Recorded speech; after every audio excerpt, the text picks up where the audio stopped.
Salut tout le monde! Avec un joli panorama des Alpes suisses.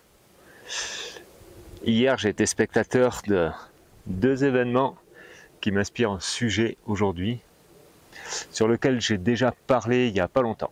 Allez, c'est parti, jingle!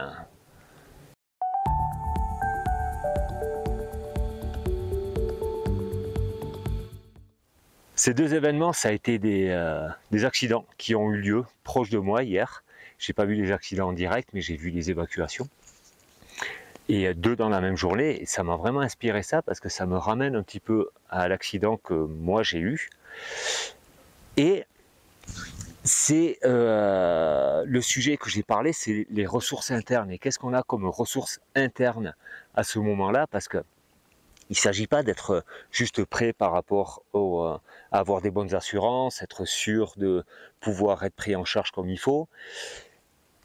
Quand on est victime d'un accident, on va aller à l'hôpital et pour nous passer la douleur, ils vont nous donner des produits qui sont associés aux opiacés, et c'est des produits qui endorment et qui coupent quelques notions un petit peu de réactivité, on va dire.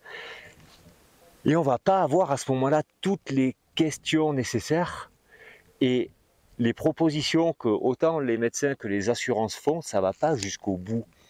Et parfois, on n'est pas d'accord avec ce qui se passe. Parfois,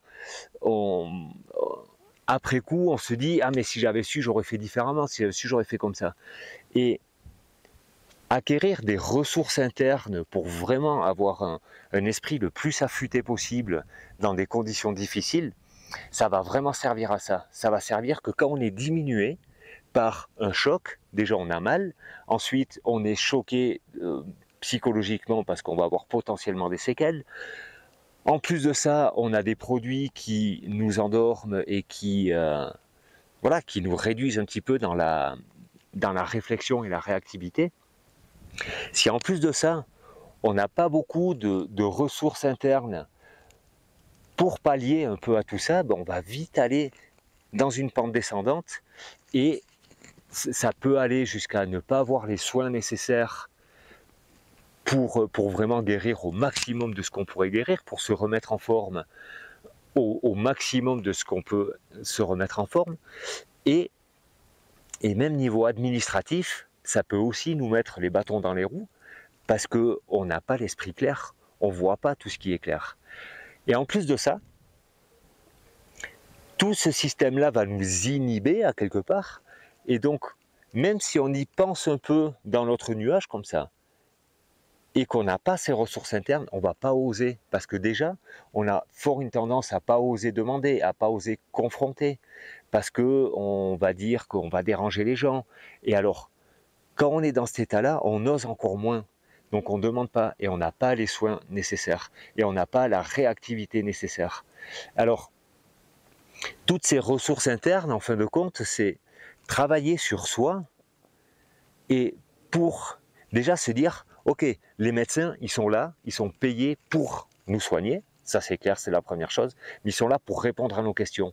Et si on ne comprend pas qu'on doit poser la question 10 fois, si on dérange le médecin, c'est pas un problème, c'est son problème à lui.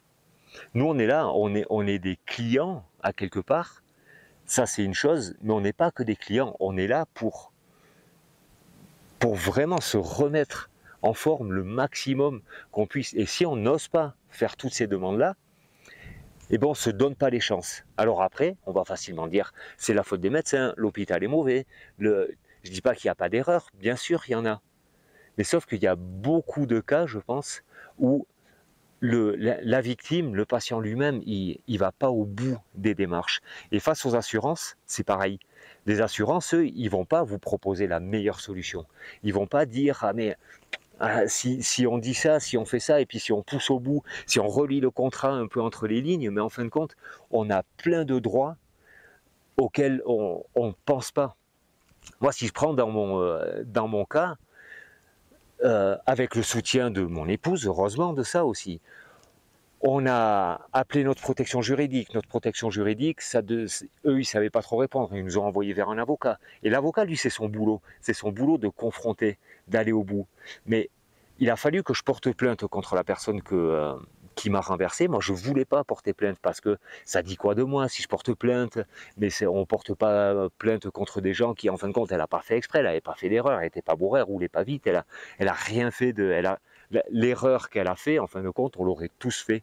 La situation faisait que c'était comme ça, je ne voulais pas porter plainte. Mais sauf que si je ne porte pas plainte, son assurance à elle peut dire « Ah, mais si tu n'as pas porté plainte, tu n'as pas validé le fait de l'accident. » Et donc, boum, ça réduit énormément de charges. Ensuite, le fait d'être immobilisé à la maison, ça fait plus de charges pour le conjoint ou pour la personne avec qui, pour là où les personnes avec qui on vit. Et ça se dédommage parce que on pourrait avoir besoin d'employer quelqu'un pour faire le ménage, d'employer quelqu'un pour faire les courses. Et donc ça, il y a des indemnités pour ça. Et il y a plein de choses. Et en acquérant plus de ressources internes et en étant vraiment plus clair, en étant affûté quand on va bien, eh bien on sera plus alerte sur les bonnes questions à poser quand on va mal. Il ne s'agit pas d'acquérir, de savoir tout ce à quoi on a droit, parce que quand on aura l'accident, quand on aura la chose qui va nous arriver, un accident ou un choc émotionnel, un deuil, tout ça, quoi, eh bien on sera réduit forcément, mais sauf que si on part de ce niveau-là, on sera réduit ici. Si on part de ce niveau-là, on sera réduit ici. Donc on sera en tout cas mieux. Voilà le partage du jour. N'hésite pas à me dire si ça vous parle. Petit message en dessous et je vous dis à demain pour de nouvelles aventures. Ciao!